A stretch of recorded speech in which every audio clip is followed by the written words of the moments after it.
Assalaamu calaykum akhyaarta sharafta badan. Maanta waxaa idin tuseynaa sida loo sameysto sooska la dhahaayo. Waxaa idin tuseynaa sida loo sameeyo. Waxaan ka sameyneynaa maxay ahayd gariidoryadan aan ka sameynaa, yoogaran ka sameyneynaa. Waxaan ka sameyneynaa feedlog ama tuun shiidan. Waxaan ka sameyneynaa salaad gariidorka oo salaatada lagu darsado iyo kareem fresh aan ka sameyneynaa. kareem fresh iyo yogurt iyo turkida iyo liin dhanaantaas aan ka sameyneynaa. Marka maasha Allah nala socda, aad u macaan yahay. Hadda liinta miiraneynaa, liin dhanaantaas waxaa la rabaa inaan dheecaankeedaas liintaas aan miiraneyna ku darna hadhowto. Liinta miiraneynaa, marka nala socda maasha Allah. Waxaa kaloo ku dareynaa gurkaha ama qajaarka saa u taqaaniinba oo dhanaanka oo dhalooyinka ku jiro oo shiidan, weliba mid shiidanaa jira kan shiidan asna ku dareynaa insha Allah iyo cusbo. Marka hadda waa kana kareem waxaan shubeynaa yogurti oo turkiga ahayd, yogurt turkish yogurta rabtaa isticmaali kartaa. Soomaaliya haddaa joogto doonta garoora isticmaali kartaa. Marka waxaan ku darsanaynaa kareem freshkan, aad u codcod u yahay, waaba jeclahay ani midkaan, waana qabow yahay maasha Allah. asagana waa ku dareynaa, aad u dhagan yahay asaga iyo yogurta isku dareynaa. kareem freshka iyo yogurkaas isku dareynaa, isku darsaneynaa.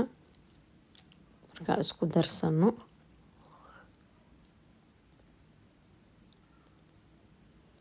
kana waa isku walaaqeynaa, waa la isku labayaa. Kadib waxaa lagu daraa maxay ahayd feedlog ama tuunta shiidan. Tuunta shiidan aan ku darsaneynaa. Haddana waxaan ku darsaneynaa salad gariidorka aan ku darsaneynaa. Ansalaatada maxay ahayd baasha lagu darsadana waa ku darsaneynaa. Markaan ku darsano waxaan ku darsaneynaa qajaarka shiidnaa. Qajaarkan waa dhanaan, waa shiidan yahay, gurkaa ku qoran ama qajaar ama wadan kasta oo aad joogtid sida qajaarka waxay ay dhahaan qajaar shiidan oo dhanaan waaye. Asagana oo dukaamada laga soo gado asna waa ku darsaneynaa. Waa isku qaseysaa, aad isku dhexgelinay. Markaasa isku labeynaa, cusbaan ku darsaneynaa. xoogaa yaroo cusbo aan ku darsaneynaa, ma ka badinaysid cusbada, waxa dhanaaba dhanaan marka maasha Allah.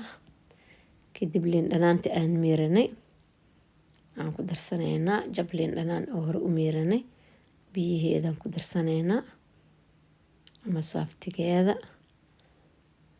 maasha Allah waa kasa liin dhanaantii waa isku qaseysaa asagoo dhan macaan maasha Allah.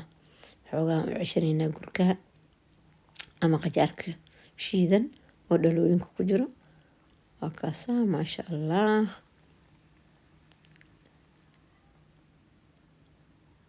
kasa isku walaaqnay, saasoo noo noqday. aad u macaan badan yahay, wuuna qurux badan yahay, wuuna macaan badan yahay. baradhadoo kale haddaa karsataa lagu cunaa,